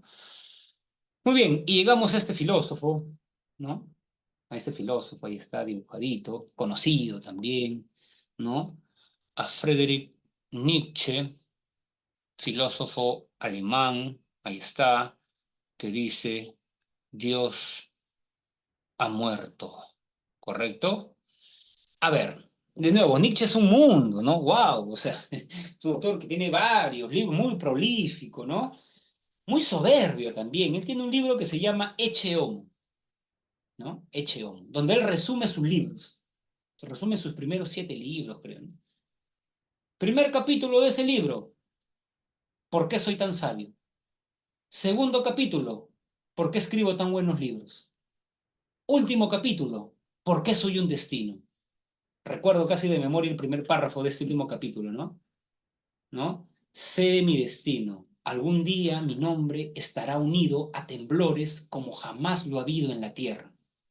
Mi genio radica en mi nariz, porque yo detecté que el cristianismo nos mentía. Y comienza así. Nietzsche escribe bien, es un muy buen escritor, ¿no? Tiene ideas muy, muy potentes, ¿no? Sí, sí, era medio, digamos, ¿no? Nietzsche. Yo creo que más que narcisista sabía lo que era, ¿no? Era una persona muy lúcida, ¿no? Muy, o sea, era una persona muy inteligente, ¿no? Y bueno, la mayoría de personas inteligentes eh, bueno, pero él se volvió, a ver, no sé si deba contarle esto. A ver, ¿cuántos años tienen, jóvenes? Primero, a ver. Yo estoy hablando con ustedes como si ya, no, mis alumnitos de 22 años. No les creo. Ya, bueno, ya. Ya, como me están mintiendo, jóvenes, vamos a seguir la clase. Anthony, ese cuadro que has puesto me gusta mucho, ¿no? Me gusta mucho, sobre todo por la interpretación de la soledad en lugares poblados. ¿No? Sí, es un cuadro que a mí me llama mucho la atención la soledad, jóvenes, porque soy un solitario empedernido, ¿no? Me da risa, ¿no? Porque la gente piensa que soy muy social, ¿no? Que me gusta conversar, ¿no? No, por eso digo, ¿no? Hay una percepción, ¿no? Nada que ver, ¿no? Nada que ver, ¿no? Muy bien, ¿no? Creo que mis clases dan una percepción mía, ¿no? Muy bien, a ver, sigamos con Nietzsche. A ver, Nietzsche criticó a la cultura occidental, ¿no? Digamos, ¿no?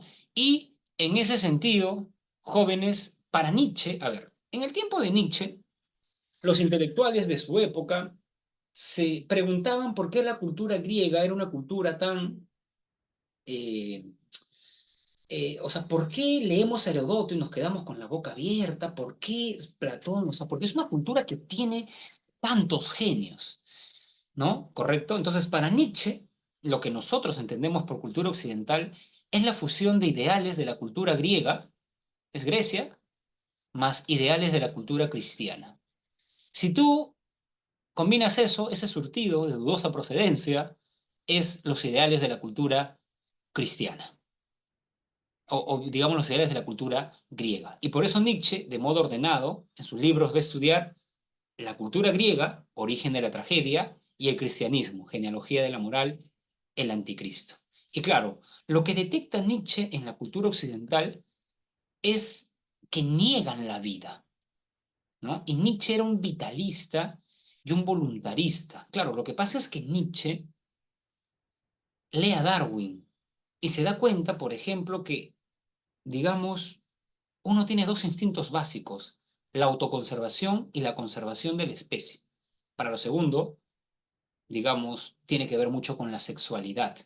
Pero el cristianismo despotrica la sexualidad, habla mal, ¿no? Pecaminoso. Entonces Nietzsche por eso va a criticar la cultura occidental porque la considera una cultura enferma, donde creemos que alguien, porque no tiene relaciones como un cura, es superior a una persona seglar como nosotros. Nada que ver, ¿no? Consideramos, va a decir Nietzsche, ¿no? A uno que está crucificado como un mártir. No, pues, se hubiera defendido, ¿no? Pero no, consideramos que es mejor poner la otra mejilla. No, un hombre de verdad se enfrenta, dice Nietzsche, ¿no? Digamos, ¿no? Era una persona que estaba muy imbuida de los valores aristocráticos. ¿Correcto? Muy bien. Entonces, jóvenes, ¿no? ¿Conte critica a Nietzsche? No, porque Conte vive en la primera mitad del siglo XIX, ¿correcto? Nietzsche vive ya en la segunda mitad, ¿correcto? O sea, uno está entre 1800 a 1850, creo, y Nietzsche más bien está en 1850, Nietzsche muere en 1900, ¿no? Por eso, ¿no? Sí, sí, un poco, ¿no? Pero no tanto a él. Se la agarra más con Platón, con Sócrates y con el cristianismo, ¿no? Digamos, ¿no? Pero sí, sí, sí lo critica, sí lo critica, sí lo critica, ¿no? Sí lo critica. ¿Correcto? Muy bien. Entonces, en el tiempo, jóvenes de Nietzsche, se creía que la cultura griega, ¿no? ¿Por qué la cultura? Vamos primero a la cultura griega. ¿Por qué la cultura griega es grande? Porque es la cultura de la razón, ¿no? De la luz, del día, de la racionalidad. Ya.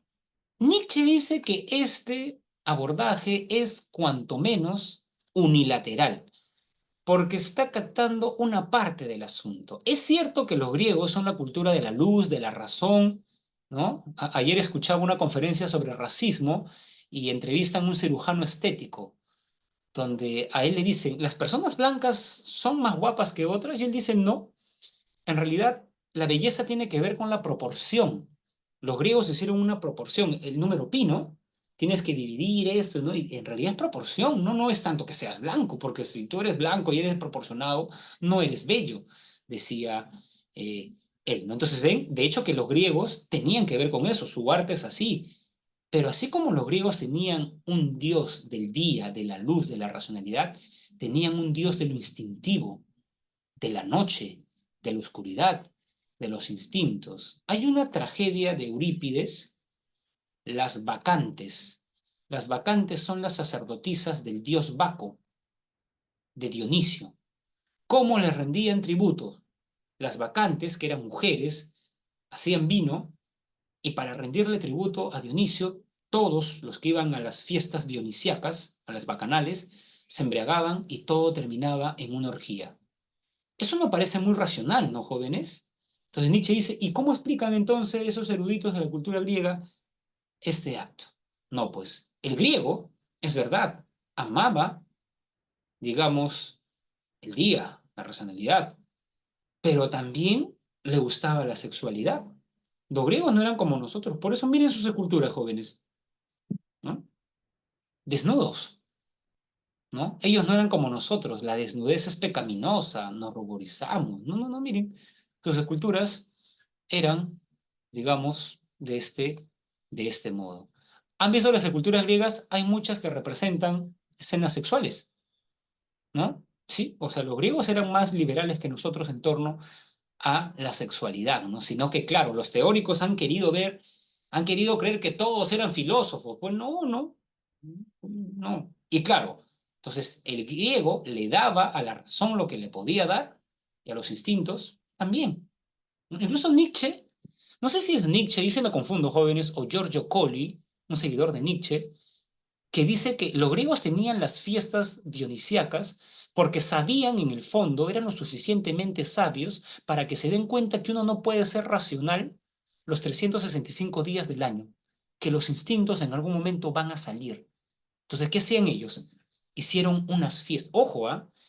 Estas fiestas dionisíacas, el Estado ateniense te daba feriados para que tú vayas. cerraban los ministerios, digamos, o sea, no era que el que quería, no, era una fiesta. Las tragedias se presentaban ahí, ¿no? ¿Correcto? ¿No? Entonces tiene que ver con eso. Claro, el placer tiene que ver con lo dionisiaco, pues con lo instintivo, ¿no? ¿Correcto?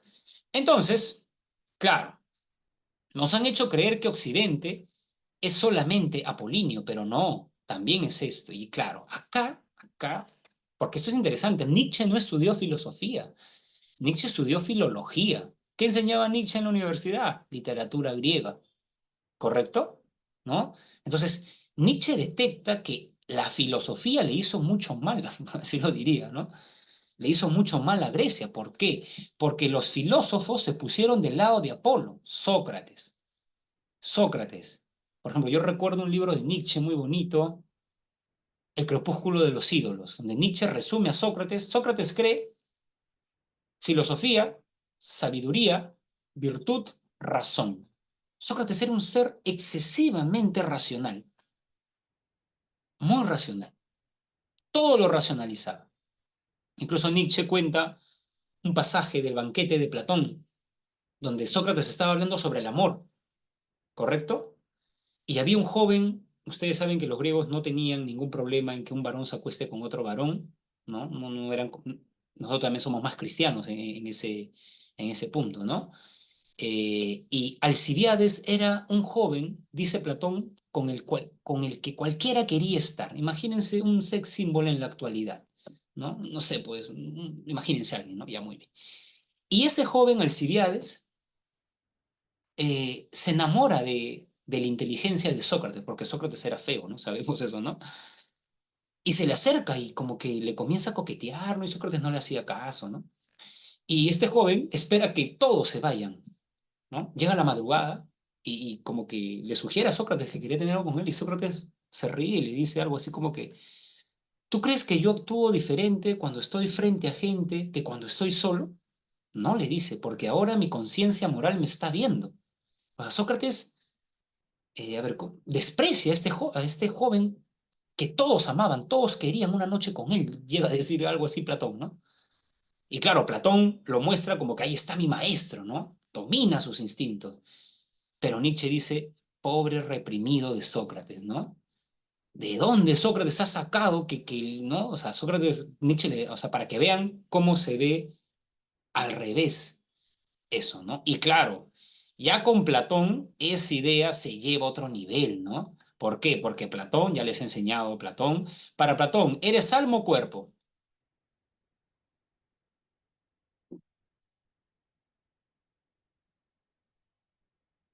Están mis alumnitos, a ver, para Platón eres alma o cuerpo fundamentalmente. El hombre es un alma inmortal prisionera en un cuerpo.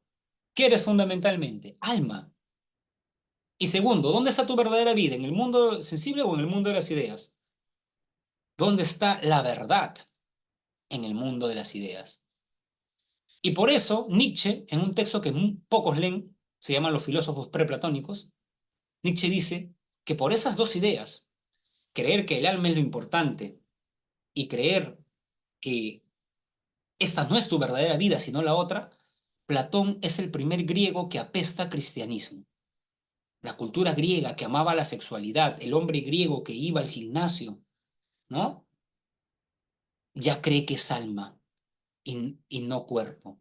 Cree que su otra vida es la verdadera. Algo comienza a podrirse con Platón en la cultura griega. Pero de nuevo, Platón está ni siquiera en Grecia, ¿no? En Atenas. ¿Quién mundializa las ideas de Platón?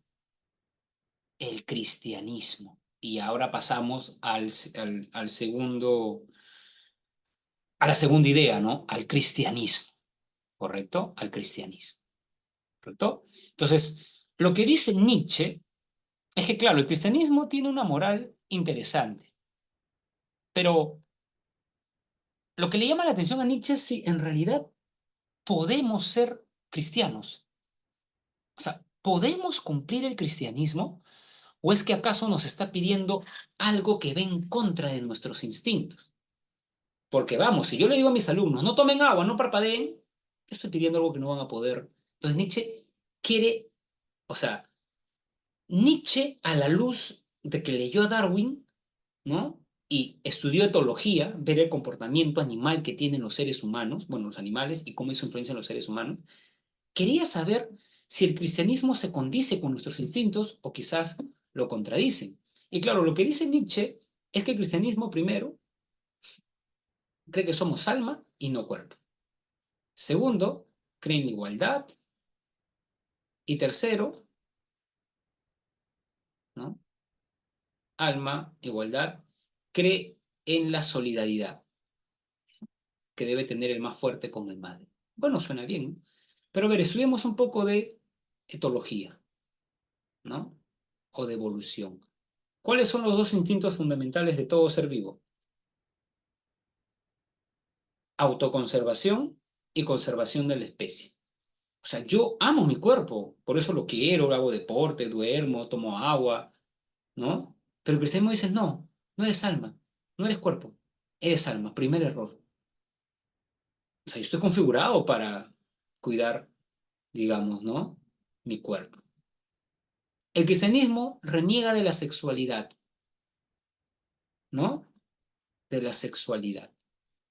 Por eso creen que alguien elevado es alguien que no tiene relaciones, ¿no? Como un cura, ¿correcto? Incluso hay un versículo de la Biblia. Si deseas a alguien con el pensamiento, ya estás pecando. A ver, que alce la mano quien no ha deseado a nadie con el pensamiento.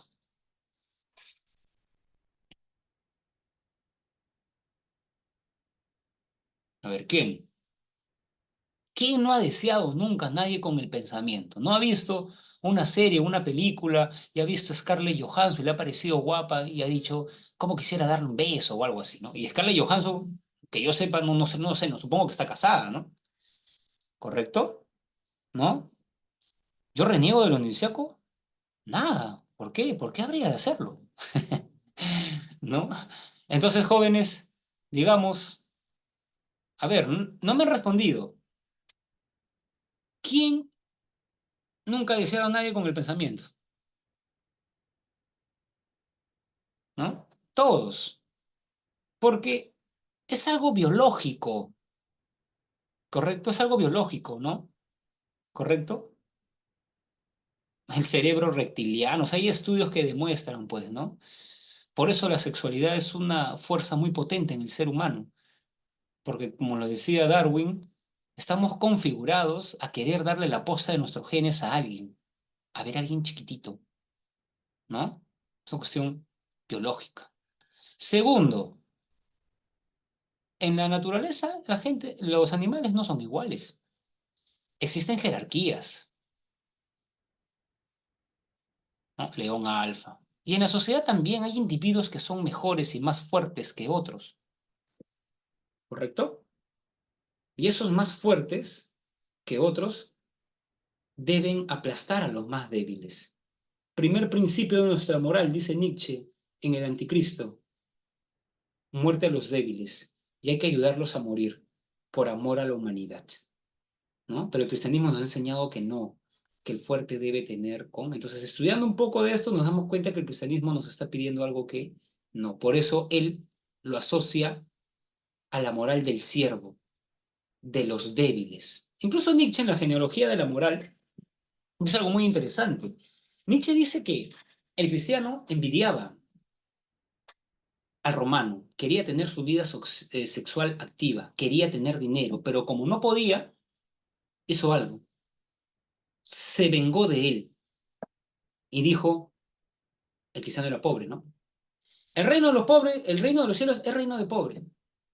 Como no tenía vida sexual, la castidad es un valor, o sea, invirtió, subvirtió la tabla de valores. Y esa subversión es lo que se llama cristianismo. O sea, ganaron los débiles, los que no aman la vida, los que le dicen no a los instintos, los reprimidos, ¿correcto? Los cristianos, ¿no? Entonces, para Nietzsche, como las cosas están subvertidas, hay que ponerlas en orden. Y eso lo va a hacer el superhombre. El superhombre va a subvertir la tabla de valores, nos va a llevar de los valores de los reprimidos a los que aman la vida, a los que le dicen sí a la vida. ¿Correcto? Primero, va a subvertir la tabla de valores. El superhombre es alguien que ama su cuerpo, le dice sí a sus instintos. Vive peligrosamente, dice Nietzsche, en Zaratustra. ¿Correcto? ¿No? Y dos, el superhombre es alguien que puede vivir con la verdad Dios ha muerto. Porque esta verdad, según Nietzsche, es muy dolorosa. ¿Correcto? Es muy dolorosa. Porque Dios le da sentido a la vida de muchas personas. De muchas. ¿Correcto? ¿No? Entonces, si tú quitas a Dios, dice Nietzsche en La Bella Ciencia, en ese famoso parágrafo donde habla de Dios ha muerto, es como borrar la esponja en el firmamento. Y si caes, ya no hay brújula, ya no sabes si caes abajo, arriba, ¿no? Entonces, por eso la consecuencia del Dios ha muerto es el nihilismo. Y para Nietzsche, esta verdad es tan importante que divide la historia humana en dos fases.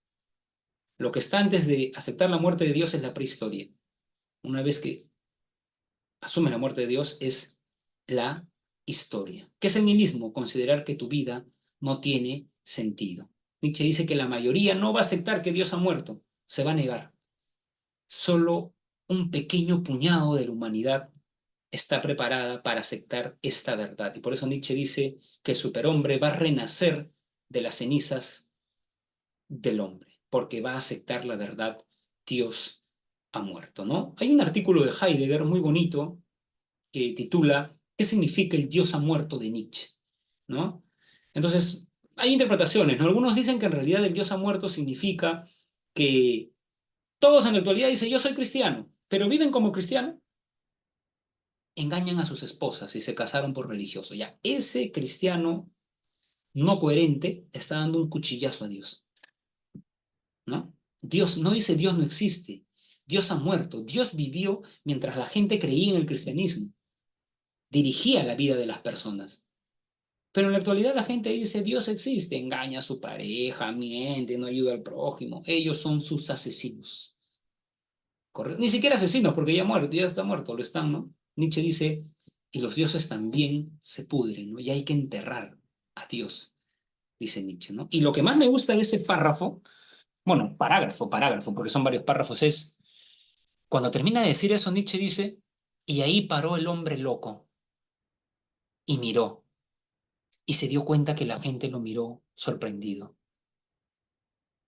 Y el hombre loco se dice para sí mismo, ¿no?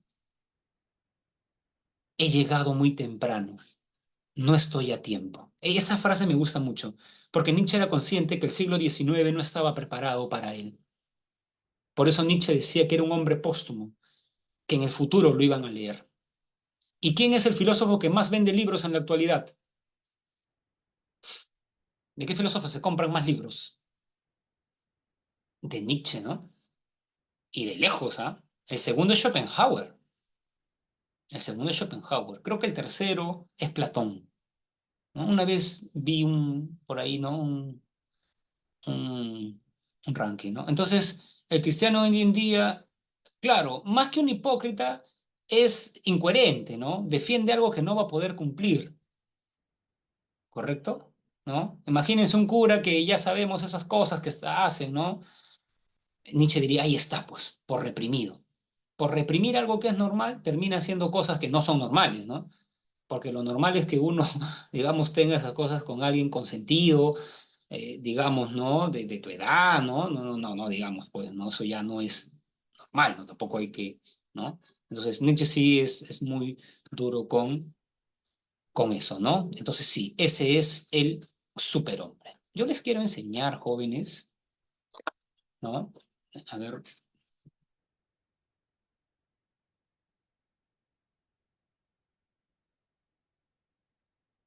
ay.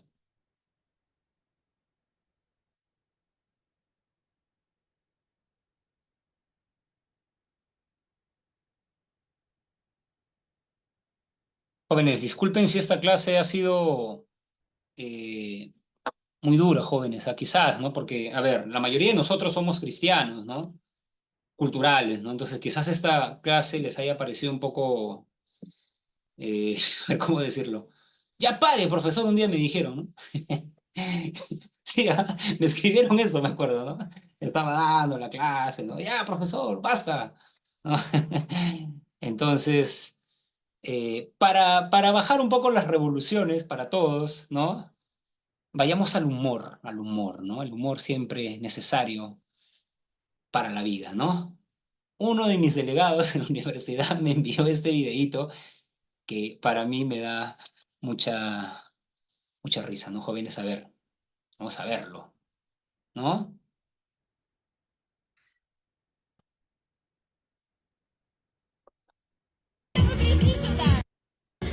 ¿Escucha y se ve? A ver, por audio, por favor, si me lo dicen, porque no veo. ¿Sí? Se ve y sí se escucha. Ya, perfecto. A ver, miren, una reportera en una discoteca le pregunta a un chico cómo le está pasando y el chico, un filósofo platónico, se la quiere dar de intelectual y miren cómo le responde la chica, ¿no? Я думал, намного лучше будет это все. И очень плохая музыка, просто очень плохая музыка. Я думал, намного лучше это все будет. Сколько раз сюда ходил, было намного лучше. Ну и на этот раз как-то не удалось. Во-первых, народу мало, музыка не очень. А что за направление? А? Что за направление? Направление? Какое направление? Что за направление музыки играется?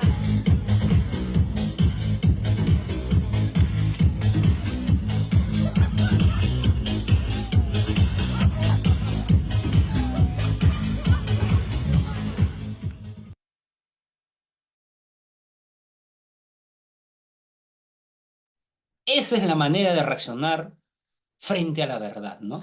Bailar. Aunque no me gusta bailar, ¿no? Pero me da risa porque el chico habla de cosas que están en el Apocalipsis, ¿no? En Revelaciones. Claro, todo lo que dice, la segunda muerte, el lago, ¿no? El séptimo sello, todo, ¿no? Y la chica le dice, pero no sabes que Dios, y el chico se emociona, ¿no? Muy bien. Bueno, la chica conocedora de Nietzsche, ¿no? Conocedora de Nietzsche. ¿Ah? No conozco a esa chica, pero el hecho que haya leído a Nietzsche ya me siento atraído por ella, ¿no? Aunque las chicas nietzschanas jóvenes son malas, no mentira. Muy bien, muy bien, muy bien, ¿no? No, una broma nada más, jóvenes. Muy bien, jóvenes, ese video me da... El video es más largo, ¿ah? Me da risa porque luego también ella entrevista a otro y el chico como que sigue ahí molestando. Pobre chico, ¿no? O sea, al menos yo me enteré en una biblioteca, pues, de la verdad. El pobre chico se enteró en una fiesta, ¿no? ¿Por qué bailó, jóvenes, ah? ¿Por qué bailó? No sé. Una manera un poco peculiar, ¿no? De responder, ¿no? Y el título del video, si quieren verlo en YouTube, se llama Dimitri se entera que Dios está muerto, ¿no? Por si lo quieren. No, creo que está borracho, me parece. Está un poco tomado, porque habla bien. O sea, por lo que he visto en otras personas, creo que no, en cambio él habla muy bien, ¿no? Está bastante lúcido, ¿no? Creo que está un poco tomado, ¿no? Un poco tomado, ¿no? ¿Correcto? Muy bien, a ver. Augusto Conte fundó la corriente filosófica con el objetivo de mejorar la condición social y alcanzar la... Ahí está. Uy, ¿qué pasa? Los ayudé acá. No vean, no vean, no vean. El positivismo plantea la clasificación... Ya, bueno, esto sí. La sociología y la ciencia, sí, ya, pero bueno, esto no se los he explicado, ¿no? Así que por eso vayamos a la siguiente. Ajá, otra vez, ¿por qué? Jóvenes, lo que pasa es que yo resuelvo con ustedes y lo grabo, por eso ya. Se experimenta y se buscan leyes universales. Ajá. ¿En qué estadio se de eso?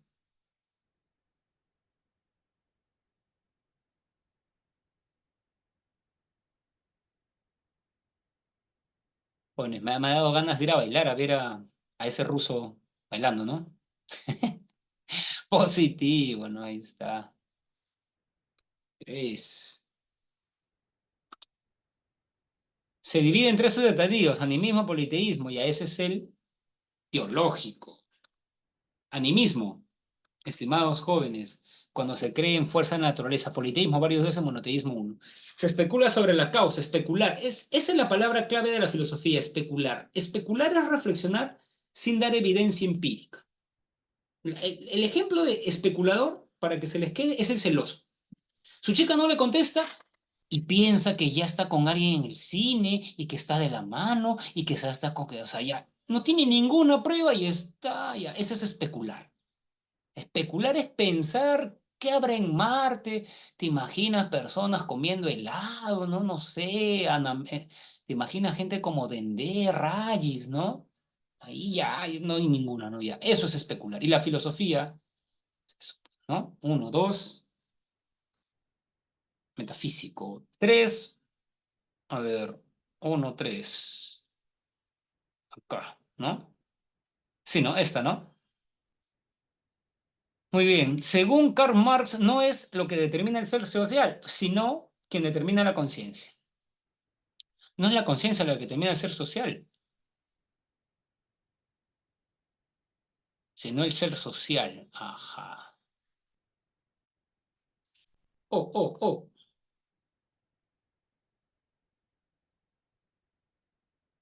La capacidad del trabajador se ve como mercancía, verdadero. Genera plusvalía, verdadero. Verdadero, todo verdadero.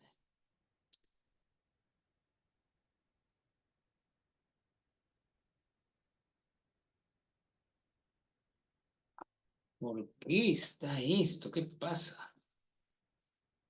Errores técnicos, errores técnicos. Señale la secuencia correcta. El ser social determina la conciencia social, verdadero. La plusvalía es el trabajo no remunerado, verdadero. La lucha social solo se generó en el capitalismo.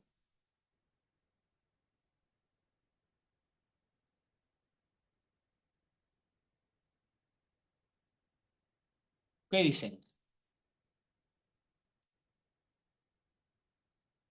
¿Solo en el capitalismo? Falso. ¿Había lucha de clases en el feudalismo? Señor feudal, siervo. En el esclavismo, amo, esclavo. Es falso, ¿ah? ¿Vieron cómo caen, jóvenes? Fíjate. En medio de una conferencia sobre los saberes antiguos, una persona interviene desde el público y cuestiona a los ponentes. No entiendo por qué debemos valorar el pasado, por el contrario, la historia debe progresar y lo ha hecho definitivamente. Ahora nuestra humanidad se encuentra en mejores condiciones de saber por qué ocurren las cosas y esto gracias a la ciencia. Ya, ahí está fácil, ¿ah? Por la ciencia. Muy bien. Para Nietzsche, las fuerzas originarias del mundo griego son...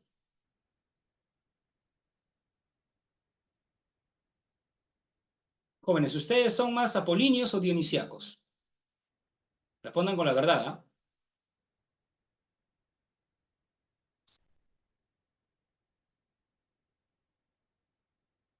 ¿Cuál de los dos? ¿Está al revés? Entonces, ¿cuál es la clave? Me he equivocado, así es. Jóvenes, quería ver si estaban atentos, nada más. Veo que están atentos, jóvenes. Todo está calculado acá, jóvenes. De acuerdo con las ideas de Nietzsche, el superhombre es fundamentalmente un tipo moral capaz de subvertir la tabla de valores impuestas por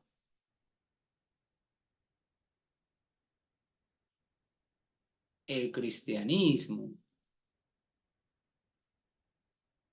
Ya, esta ya la resolvimos, ¿ah? ¿Cuál era la clave?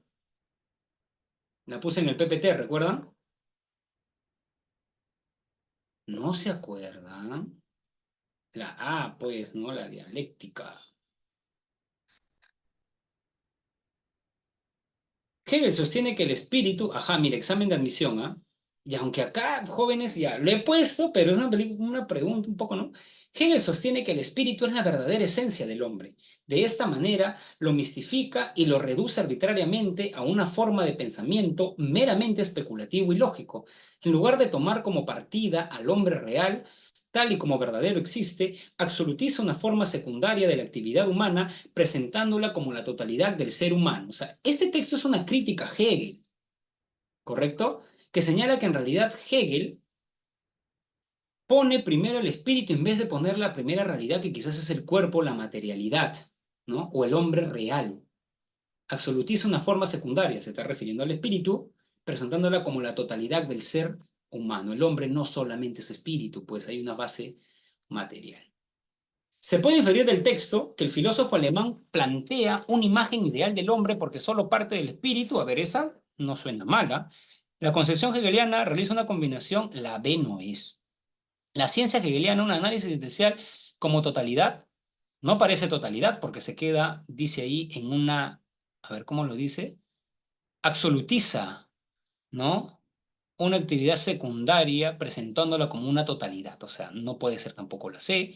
El espíritu es la concretización de la esencia del hombre en la sociedad contemporánea. No el texto no dice eso, más bien dice que lo mistifica, ¿no? Parte real. El sistema hegeliano se basa en el espíritu absoluto a partir del individuo concreto y real. Ahí está. Esa era mi duda. Se puede inferir del texto. Creo que la A, ¿no? La A me parece más fuerte, sí. Lo que pasa es que lo que pasa es que la E también tiene que ver con Hegel, pero no tiene que ver tanto con esto. Canon, ¿no? La A. Así es. Muy bien, jóvenes. Hemos tenido una clase donde hemos criticado al capitalismo y hemos criticado el cristianismo, lo que más está de moda, ¿no? Bueno, espero no caerles mal, jóvenes. Además, no son mis ideas, no son las ideas de los filósofos, ¿correcto? Muy bien, jóvenes. Muy bien, Estefanía. Nos vemos. Estudio.